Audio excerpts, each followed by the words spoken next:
Bonjour Awa Sidibé, vous êtes la présidente du réseau mauritanien de l'éducation pour tous qui effectue aujourd'hui le lancement de son plan d'action pour 2014-2016. Quels sont les axes majeurs de ce plan d'action? Les axes majeurs de ce plan d'action, nous avons une stratégie, les objectifs. Il y a la stratégie. L'objectif c'est un réseau d'organisation de la société civile mauritanienne dont l'objectif est d'œuvrer pour réaliser l'accès de tous à une éducation de base de qualité. La stratégie d'action du réseau mauritanien de l'éducation de base de qualité pour tous répond sur trois stratégies étroitement liées. Première stratégie, le plaidoyer. Deuxième, le renforcement d'action collective de la société civile mauritanienne. Troisième, une approche holistique du droit à l'éducation. Voilà, et comment par exemple ce plan d'action va-t-il être concrétisé? C'est-à-dire quelles sont les cibles, comment cela va se passer sur le 2 ans à venir? Il y a la structure des régions, des 13 régions qui est placée. Et la structure des marchés, il y a dans les 13 régions, chaque coordinateur et un marché, dans les 9 mukata, à chaque mukata, il y a un coordinateur ou une coordinatrice. Ces coordinateurs sont appelés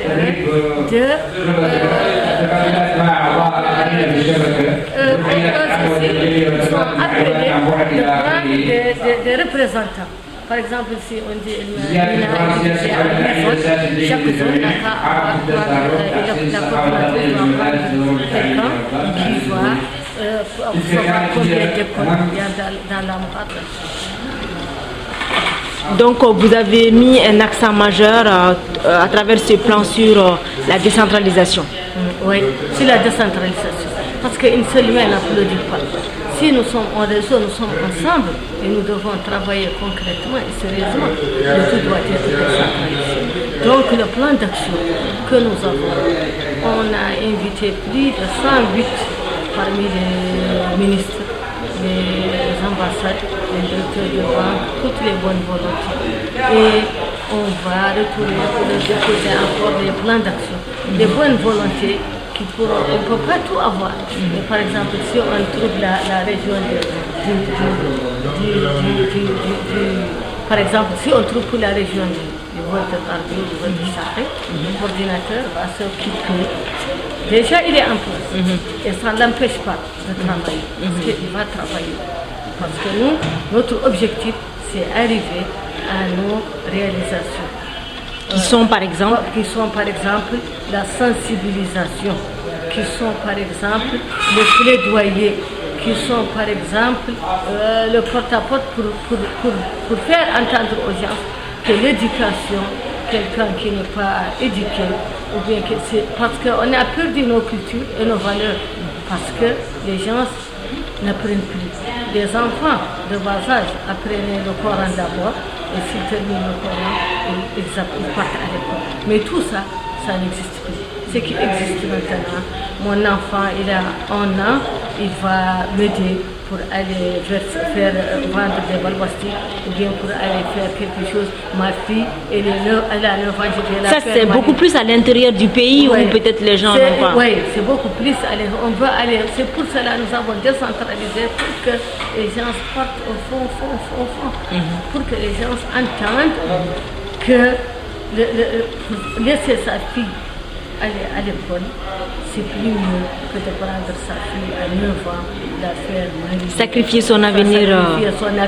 Ou prendre son garçon, sacrifier son avenir. Pour dire qu'il faut qu'il parte travailler pour mon de l'argent. Ok, est-ce que vous avez justement, c'est bien beau de faire des stratégies, mais est-ce que vous avez les moyens financiers aussi pour mettre en œuvre tout ceci? Est-ce que vous avez aussi le soutien par exemple des autorités locales, du ministère de l'Éducation? De toute façon, le ministère de l'Éducation et le ministère de l'Enseignement originel, ils nous ont toujours soutenus parce qu'à chaque fois, ils nous encouragent. Nous, si nous faisons, par exemple, nous sommes à l'intérieur du pays pour faire une activité, on a toujours quelqu'un devant nous parmi les autorités. Mais ce qu'il y a, nous, c'est aujourd'hui qu'on a déposé notre plan d'action. C'est à partir d'aujourd'hui qu'on peut savoir qui va nous aider ou qui ne va pas nous aider. Mais de toutes les façons, c'est une volonté et nous voulons la concrétiser. On ne veut pas attendre. Et on sait certainement que les autorités et que les bonnes volontés vont nous aider dans la stratégie, parce que c'est une bonne stratégie. Et en termes de partenariat, est-ce que vous avez des gens qui sont là pour nous soutenir? On n'a pas encore on a des promesses. On a des promesses. Mais ce que je vais vous dire, parce que le réseau actuellement, c'est le premier. On a fait quelques activités. Vous êtes en place depuis quand, le réseau? De 2009. En 2010, on a fait une activité à Nouakchott. À ce temps-là, on n'avait pas le récépissé pour le réseau. 2011, on a fait l'activité à Rossi. Et 2012 à Goral, au Brakna. 2013 à Nouakchott. Ça, c'est notre bailleur international qui, chaque année, il est présent dans 18 pays africains, dont la Mauritanie. Et chaque année, chaque pays, il a 1 000 € pour faire l'activité de 16 jours. Et cette activité nous sert à faire notre plaidoyer et à amener les décideurs et faire appel pour les bonnes volontés pour une éducation de qualité pour tous.